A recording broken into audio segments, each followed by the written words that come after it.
नमस्कारं सर्वेषां छात्राणां स्वागतम् अस्ति।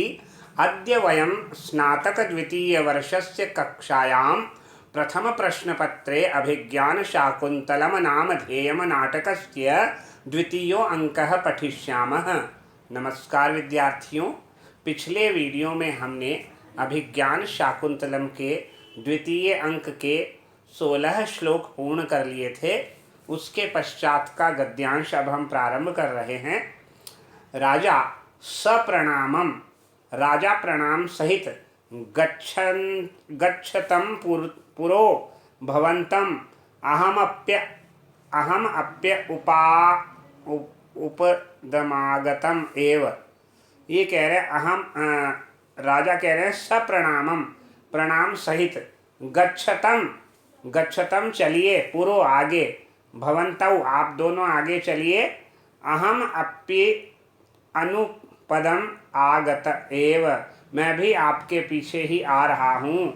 उभौ दोनों, विजयस्व इति निष्क्रांतौ, आपका आपकी जय हो ऐसा कहकर दोनों, इति निष्क्रांतौ ऐसा कहकर दोनों निकल जाते हैं। दोनों कौन कौन? जो ऋषि कुमार थे वो दोनों निकल जाते हैं। भवंत, ये तो यहाँ पर हो गया। राजा स प्रणाम, राजा प्रणाम करके, गच्छतम पुरो भवन्तौ, आप दोनों चलिए, अहम अपि, मैं भी, अनुपदम आगत एव, मैं भी आपके पीछे ही आ रहा हूँ। उभौ दोनों, विजयस्व दोनों, ये उभौ दोनों क्या बोलते हैं? विजयस्व आपकी जय हो, आप विजयी हो ऐसा कहकर, इति निष्क्रांतौ ऐसा कहकर दोनों निकल जाते हैं। तो राजा कह रहा है, हे माधव्य, अप्यस्ति शकुंतला दर्शनेन कौतूहलम, क्या तुम्हें शकुंतला को देखने का उत्साह है? अपि, ये प्रश्नवाचक है, अपि अस्ति शकुंतला दर्शने कुतूहलम, क्या आपको शकुंतला को देखने की इच्छा है? यहाँ पर दोनों जय हो यह कहकर दोनों तो निकल जाते हैं, बाहर जाते हो तो निकल जाते हैं। और उसके पश्चात वो जो विदूषक जी से पूछता राजा, क्योंकि विदूषक उनके मित्र हैं, तो हे माधव्य, शकुंतला के देखने की उत्सुकता है क्या? क्या तुम्हें शकुंतला को देखने की कौतूहल यानी उत्साह है? यह जो अपि शब्द आया है ना, अपि अस्ति, तो ये प्रश्नवाचक है। यहाँ पर प्रश्नवाचक शब्द के लिए अपि शब्द का प्रयोग किया गया है। तो विदूषक इसका उत्तर दे रहे हैं, प्रथम सपरिवाहम आसीत, पहले तो मुझे देखने की इच्छा थी, लेकिन इदानीम इस समय राक्षस वृत्तांतेन बिंदुरपि न अवशेषितः, पहले तो मुझे बहुत ही इच्छा थी, लेकिन अब लेश मात्र भी मेरे मन में तिनके भर भी, बूंद भर भी इच्छा नहीं रही है। क्यों नहीं रही? क्योंकि राक्षसों का वृत्तांत समाचार सुन लिया मैंने, राक्षसों के बारे में सुना है, इसलिए अब मुझे बिल्कुल भी इच्छा शकुंतला को देखने की नहीं है। इसलिए इन्होंने लिखा है, ये पहले तो लिखा है, प्रथम सपरिवाहम आसीत, पहले तो देखने की जो मुझे इच्छा थी, किंतु इदानीम इस समय राक्षस वृत्तांतेन बिंदुरपि नावशेषितः, राजा माँ भयसी, मत डरिए। राजा कह रहे हैं कि आप मत डरो, माँ भयसी, ननु मत समीपे वर्तिष्यसे, तुम मेरे साथ रहोगे, मेरे समीप ही रहोगे, इसलिए तुम मत डरो। तो विदूषक कह रहा है कि भाई एष राक्षसाद रक्षितो अस्मि, तो अब मैं राक्षसों से रक्षित हो गया हूँ, बचा लिया गया हूँ, अब मुझे डरने की आवश्यकता नहीं है। प्रविश्य दव्वारिक है, दव्वारिक जो है प्रवेश करके, द्वारपाल प्रवेश करके क्या कह रहे हैं? द्वारपाल ये कह रहे हैं, द्वारपाल का वचन यहाँ देखिए, द्वारपाल जी क्या कह रहे हैं? एश,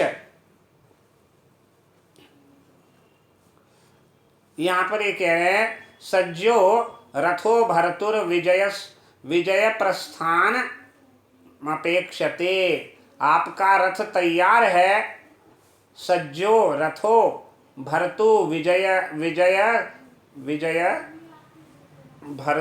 सज्जो रथो भरतुर विजय प्रस्थान अपेक्षते, वो कह रहे हैं आपका रथ तैयार है आपके लिए, और आप प्रस्थान की लिए अपेक्षित, आपके प्रस्थान की, आपके जो है चलने की आज्ञा मांग रहे हैं। एष पुनर नगराद एव विनामाप एष पुनर नगराद देवी नाम आज्ञाप्ति हरः करभकः आगतः। एष यहाँ पर जो ये जो कौन आया है, पुनर नगराद देवी नाम आज्ञाप्ति हरः, देवियों का आज्ञाप्ति आज्ञा लेकर, देवियों की आज्ञा लेकर, हरह लेकर आने वाला, करभक आगत आया है।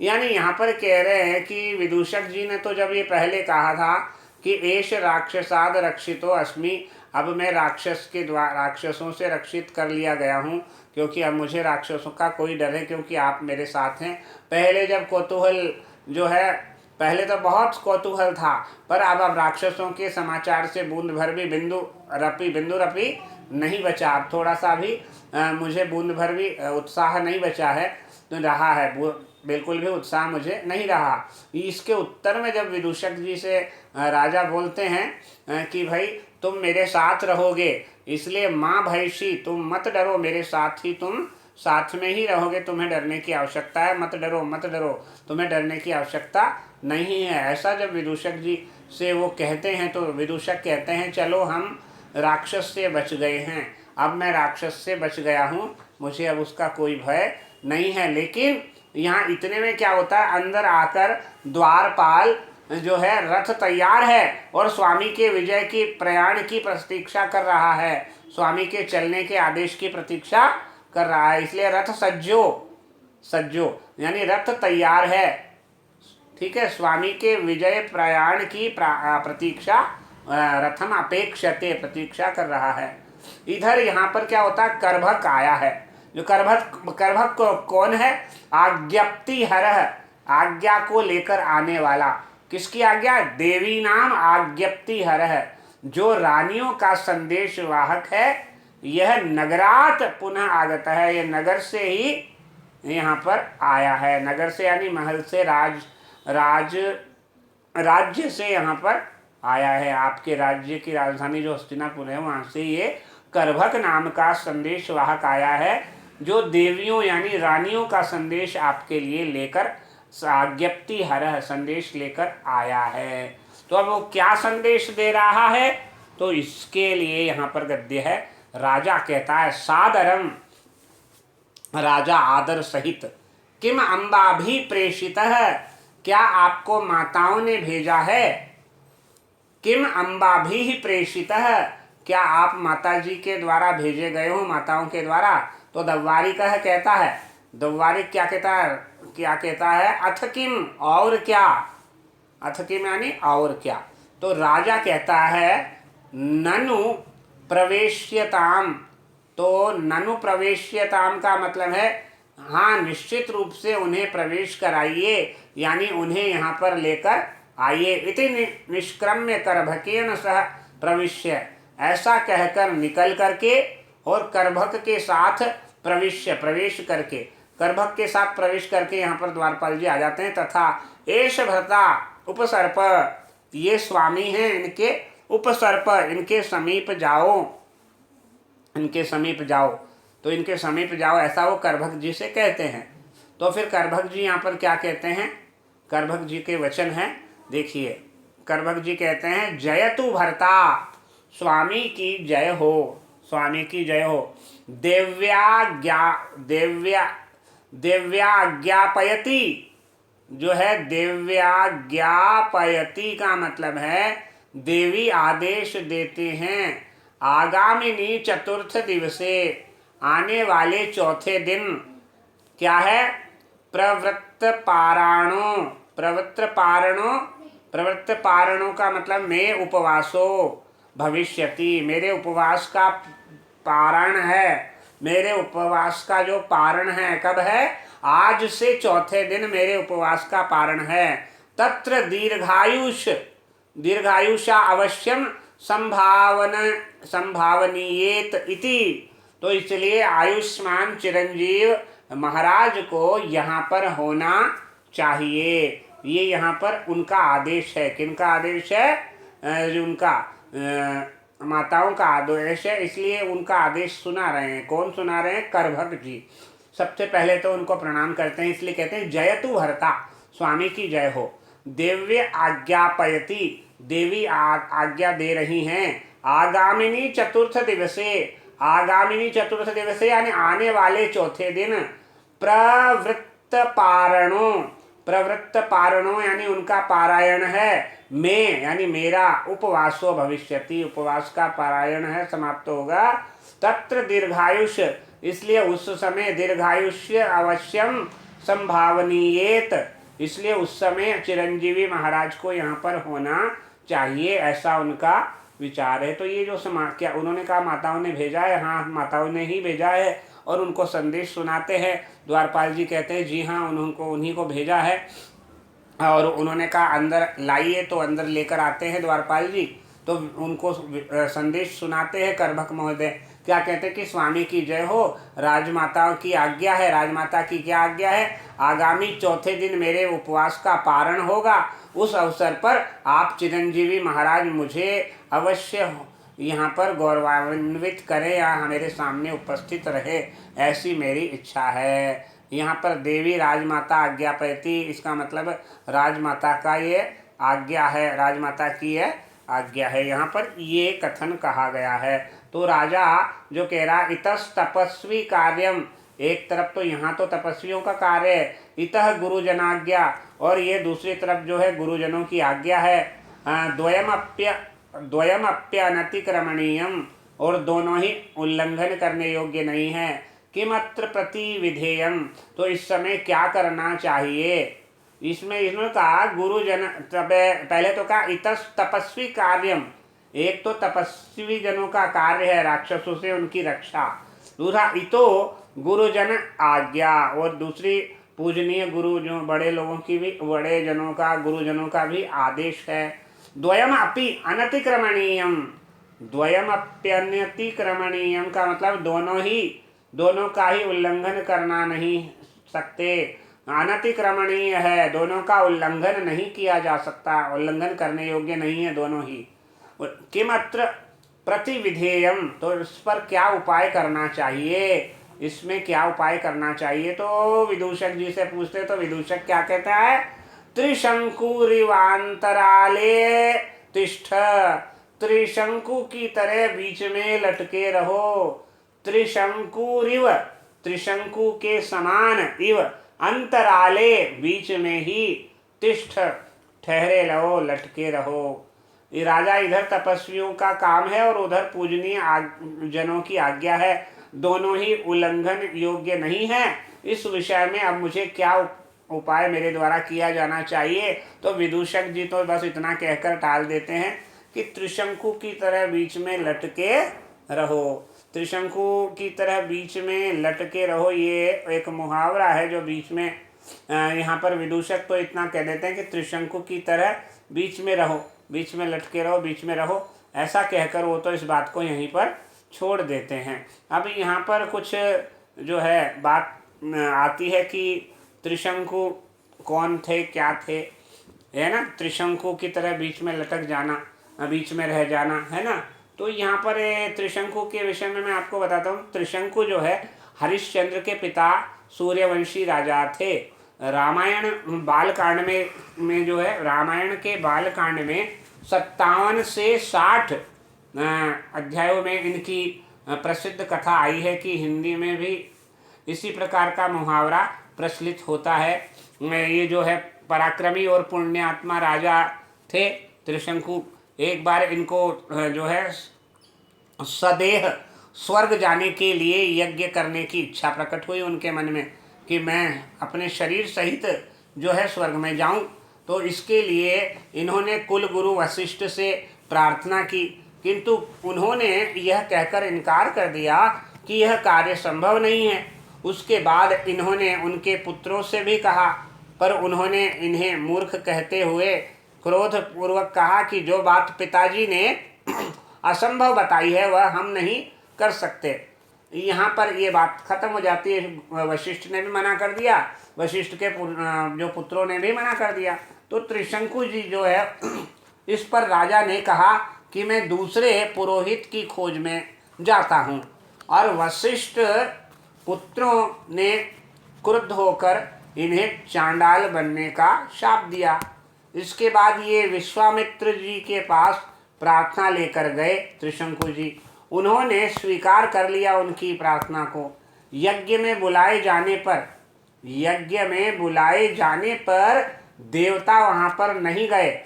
विश्वामित्र जी ने जो यज्ञ किया, इस पर ऋषि ने अपनी तपह शक्ति से इन्हें सशरीर स्वर्ग भेजा। अब सशरीर स्वर्ग तो भेज दिया, इंद्र आदि देवताओं ने इन्हें ऊपर से वापस नीचे ढकेला और ये सिर के बल गिरे। इन्होंने विश्वामित्र से फिर गुहार लगाई त्रिशंकु जी ने। तो ऋषि ने देवताओं को नीचा दिखाने के लिए नई सृष्टि रच डाली और त्रिशंकु को बीच में ही रोक दिया, जहां वे नक्षत्र के रूप में अब तक विद्यमान है। हरिवंश पुराण में भी ये कथा इस प्रकार 1/12/13 में भी त्रिशंकु को पिता को असंतुष्ट करने और गुरु वशिष्ठ की दुधारू गाय के वध और गोमांस भक्षण का दोषी बताया गया है। ये यहाँ पर इस प्रकार का कथा प्राप्त होती है त्रिशंकु की, मैंने आपको बता दी। अब आगे यहाँ पर सत्यम आकुलितो अस्मि। तो यहाँ पर राजा कह रहा है कि मैं निश्चित रूप से सत्यम वास्तव में आकुलीभूतो अस्मि, मैं बहुत दुखी हूँ। कृत्योर भिन्न देशत्वाद द्वैधी भवति मे मनः। देखिए क्यों दुखी है। सबसे पहले तो राजा ये कह रहा कि सत्य में मैं वास्तव में सच्ची मैं बहुत आकुलीभूतो अस्मि, मैं बहुत दुखी हूँ। क्यों दुखी हूँ उसका कारण बता रहे हैं। कृत्योर भिन्न देशत्वाद, दोनों कार्य के अलग अलग स्थानों पर होने के कारण द्वैधी भवति में मनः, मेरा मन दो प्रकार का हो रहा है। कैसा हो रहा है इसका उदाहरण दिया। ये जो मैं आपको पढ़ा रहा हूँ ये श्लोक 17 है। कृत्योर भिन्न देशत्वाद द्वैधी भवति मे मनः पुरः प्रतिहतं शैले स्रोतः स्रोतवहोन् यथा। देखिए उदाहरण दिया है। सचमुच मैं व्याकुल हूँ। क्यों व्याकुल हूँ, यहाँ पर एक श्लोक बताया गया। कार्यों के भिन्न भिन्न स्थानों वाले होने के कारण मेरा मन दो भागों में बंट रहा है, दो ओर बंट रहा है। दो ओर में द्वैधी भवति में मनः, कैसे दो भागों में बंट रहा है। सामने